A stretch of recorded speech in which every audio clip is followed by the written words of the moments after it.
the Empire State Building.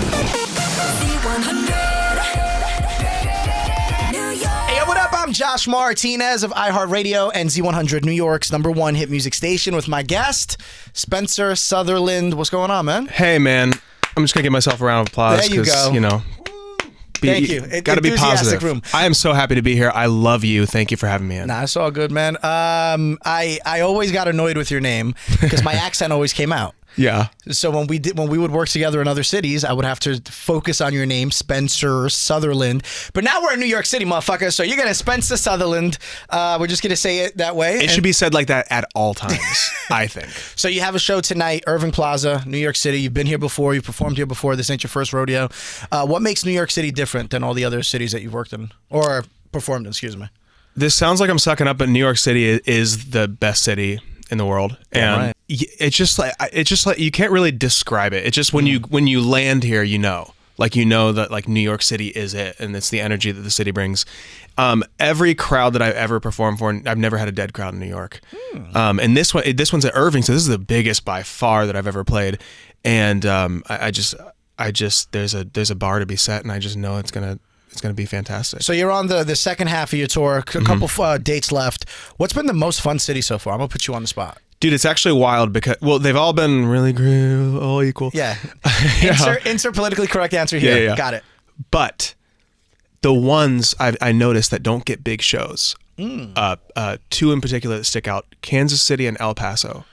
Insane. Like to the point where the crowd is louder than our speakers. Like we actually had to stop the show and let them just scream for 3 minutes straight because we're just like, this is wild. El Paso, Texas, huh? El Paso, Texas. Was that your out. first time ever in El Paso, or Second time ever, but first time headlining. Insane. So the first time in El Paso, who were you with? Big Time Rush. So let's go back to that Big Time Rush tour. How did that change your career in regards to the people that are coming to your show?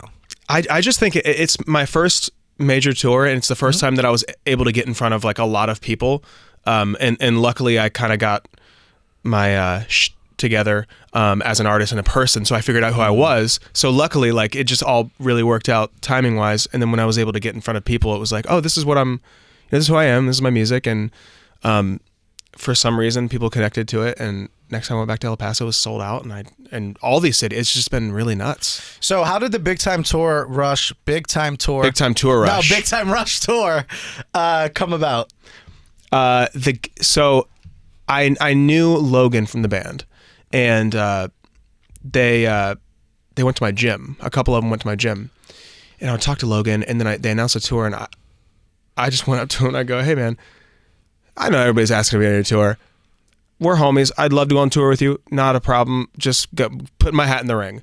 And he looked at me. He's like, huh, okay, man. And I was like, okay, cool. You know, musicians. Back to biceps. Yeah, back to biceps, back to triceps. People like kind of be like, yeah, well, I'll talk to my people and then we'll come back. And they don't always do it. And a few days later, we had like a call set up with their manager and everything. And then a week later, we had the tour, and it was that quick? It was very, very quick. Wow. Yeah. Did you ever find out why it happened so quickly? Was it like a timing thing? Was it just like? Yeah. It was just a timing thing. And I think that like, if you're just a nice person sometimes, then I don't know. Like, I think that there's a lot of meanies in music. There's a lot of mean people. Yes, there are. Yeah, we know a lot of them. I was gonna say a lot of your favorite artists are assholes. Let's keep it real, like total dicks. Okay, and you'll never hear me say it on the radio, but if you catch me on the street, I'm gonna be real with you. Yeah, you will. What songs get the biggest reaction currently on tour? Probably the one that we open with is just like it's called Everybody, and everybody knows the lyrics, and it's just such an identity song for me that I kind of wrote. It's like an anti-music industry song in a good way, about really being yourself. And I just think that people that listen to my music are able to grasp onto that feeling, and they just scream the lyrics. Now, I would say that you are, in my opinion, probably the hardest working artist on TikTok, in my opinion. God, dude. You pop up more than anyone else that I see. That's so cool. From a strategy standpoint, was that like, hey, we have something here, let's just go with this? And how hard is it to stay creative? Because it's been years since we've been doing this because of COVID. Yeah. I didn't get it till like TikTok never started working for me till like halfway through 2021. So I was doing all the John B. Outer Banks trends and all that, and it did not work. I just kept like, if something worked and it went viral, I just kept trying to do that thing in a different way a bunch of times. And TikTok's cool, less now, but at that time you could do 3-4 videos a day and just try all kinds of shit and try everything. And it didn't look where I think like back, if you did YouTube covers, you didn't want to post a YouTube cover every day, but it just, people's minds changed when their attention spans, like, you know, it's just out of control. So it doesn't look bad if something doesn't do well or something. I just put a bunch of stuff up. What's been the coolest DM you've ever received on social media? And by the way, when I say that, it doesn't have to mean from an artist or from someone you admire, maybe even a fan. Dude, someone I admire, that's been the coolest ones recently. Got one from Shania Twain that was really cool. Oh, shit. I'm just gonna name drop. Yeah, let's go. John Legend, also, just like some really like people that are like vocal monsters. Shout out to Ohio. Like, John wow. Legend's hitting you up, right? Yeah, right. Just like some of my favorite artists too that have like reached out and, or I'll like tag them and they'll like comment and be like, "Wow, this isn't like this," and they'll share it, and I'm just like, "This is really crazy. This is like, I've covered your songs in Mexican restaurants across Ohio." You know what I mean? Like Gavin DeGraw, like I covered all of his songs, and then it's crazy. Let's talk about that a little bit, because you mentioned obviously like performing at Mexican restaurants back home when you were, you know, teens and early 20s and stuff. Like you're not just, I think everyone that's going to watch this, the majority of them I should say, are going to be fans who know your story, but there might be people that come across you for the first time. You've been doing this for a very long time. Yeah, I'm 17 years old today. Today's his 17-year-old birthday today. Well, no, it's not my birthday. I'm just 17 today. Got it. But yeah, no, it's been a long road, and I've known you since like I've really been like writing music and stuff too. But it's every level of grassroots, everything that you can imagine, every sort of like mall food court performance, or every restaurant in my little town, or in essentially Ohio in general. I've played every venue, everything, talent shows, open mics. Yeah, it's been a journey that I'm so glad stuff didn't start clicking until it did, because now I think when you figure out who you are and you figure out what your message is, and like that's when it's important. So why the album name In His Mania exactly? Man, I'm extra. Yeah, I it's basically like all the good, the bad, the ugly in my head, right? All together. I thought In His Mania kind of cultivated that well. I also am a really big fan of these dramatic, like Goodbye Yellow Brick Road, Purple Rain, A Night at the Opera, like these like epic names. So I always knew I wanted my debut album to be something very big. Sparkle. Oh, okay. Sparkled. Got I don't it. know. Big. Yeah. My favorite artist is Elvis. You know what I mean? Like I love that. So the cover art, let's talk about that, with the hands reaching out to you and you kind of leaning back a little bit. What was the thought process behind that? Or was that just the coolest shot of the photo shoot? No, it was an idea that it basically is all those hands are essentially like my hands, even though they're my girlfriend's hands, just repasted. Copy paste. Yeah, copy paste really well. It's basically like, you know, all the emotions and all the stuff coming at me, and I'm just like, oh shit. Yeah. What was your favorite song to write on that album, or even record? Everybody has a special place in my heart, but I really like this song called Outrun the Feeling. It's kind of like a 2023 take on like a Journey rock anthem. It's even has like a guitar solo, and like I don't know who's doing guitar solos in pop music anymore, but I am. Not many. You're on your own with that one, which is a good thing, by the way. Yeah. My personal favorite. There's something about Out of Love, like that Dude. big grandiose sound. That it's funny because when I heard the album for the first time, I was like, this song is gonna be dope live. Did you listen to the whole album? Yeah. Thanks, man. Why wouldn't I? I don't know. I mean, it's a lot. It's 11 songs. That means a lot. It's Thank only you. 33 minutes though.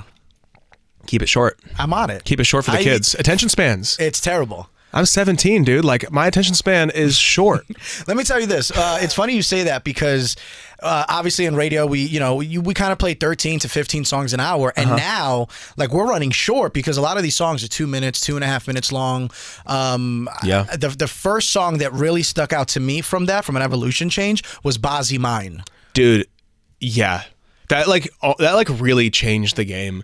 It was like a hook that went into a hook, and there was no verse or anything. And for me, with that song in particular, I remember the first time I heard it, I was like, oh my God, this was dope. I need to play it again. I played it back like 4 or 5 times. The first time I ever got it at my desk, I remember hearing it. And then sitting there, like, I only not wasted, but it's only been 10 minutes. And I played the song 5 times. And I remember thinking, like, this is ridiculous, whatever. And then you think about it and realize, oh, actually, Bozzy just won. He got 5 streams out of me. Yes. And dude, it's so crazy. I remember when that song came out because all of my songwriter friends, we were all trying to make a song like that. Like when that happens, when that kind of a song happens, everybody's like trying to make it and then it sounds too much like it. I'm sure I did that too at some point. Like everybody tried to make 24 Karat Magic and, you know.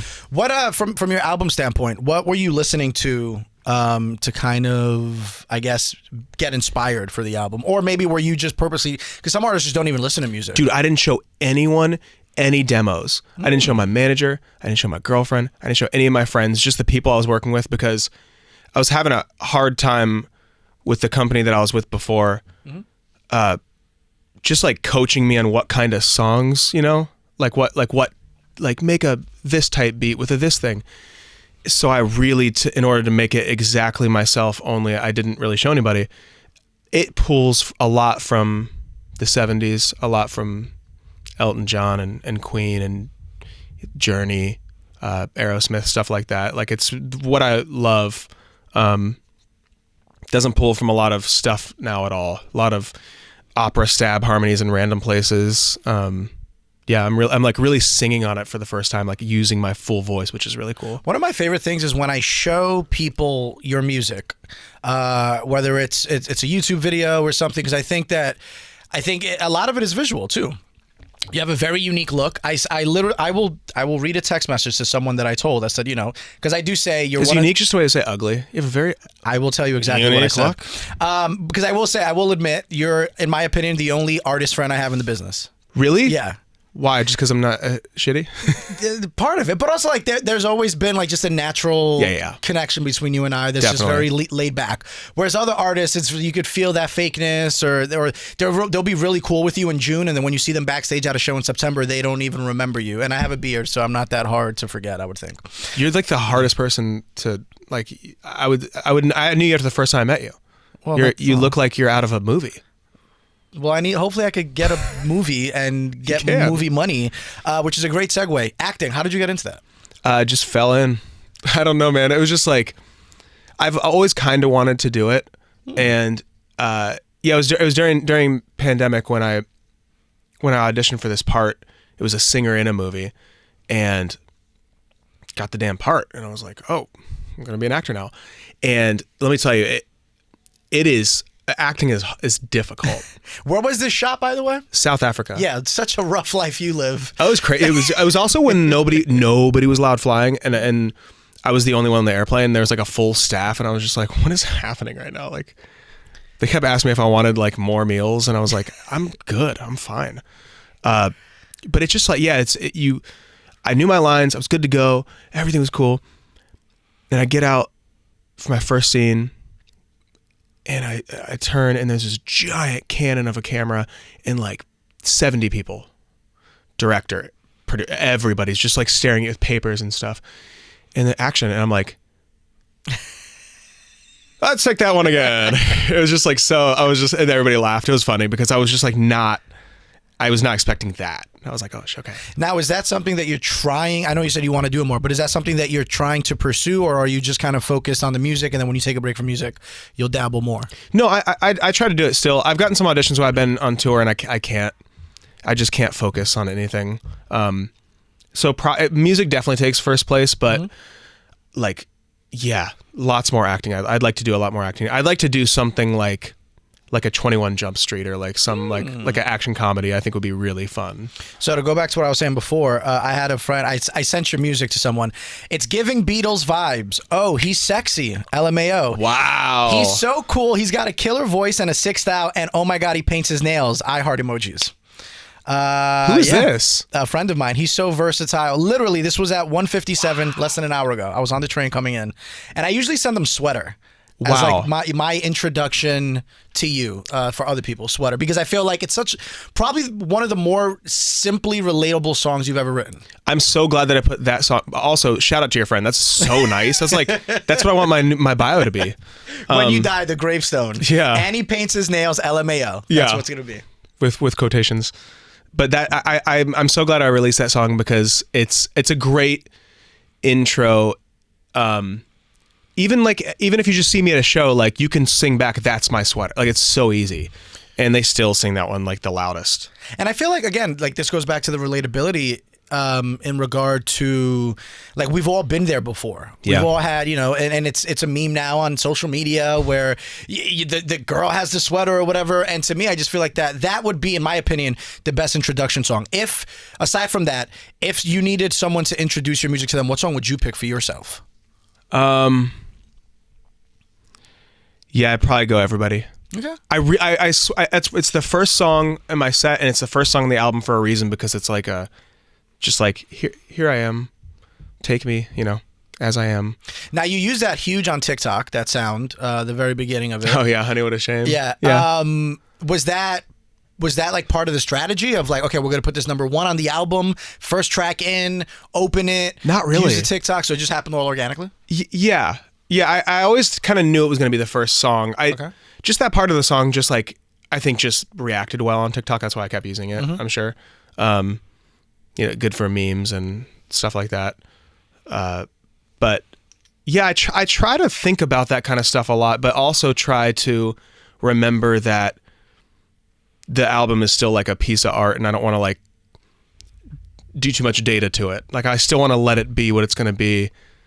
I'm sure that anybody that does business with me is like, what are you talking about? You have to do some sort of like... No, but I think you get yourself in trouble from an artist standpoint if you're thinking, I need a TikTok song. Dude, yes, so much trouble.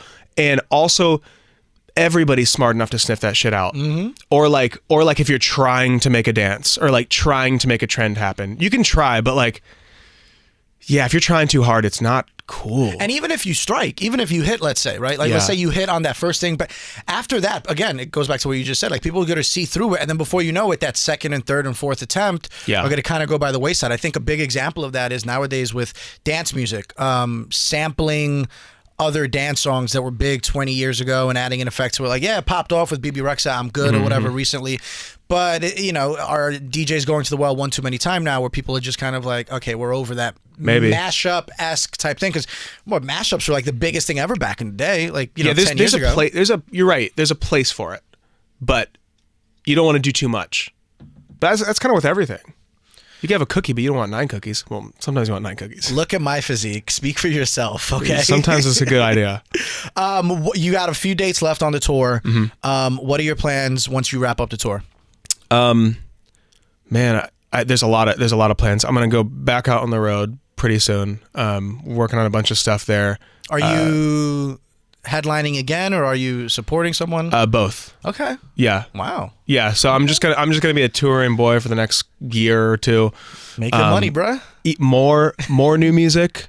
Some couple collabs that I'm really excited about. I'll tell you off the air, but there's one that's blowing my mind. Nice. And yeah, I'm sure we'll be back in here and talking about it. But we better be. Yeah, really, really excited. And yeah, it's more acting stuff. Do you have anything lined up acting wise already, or no? No, just auditions and stuff. Yeah. Sweet. Yeah.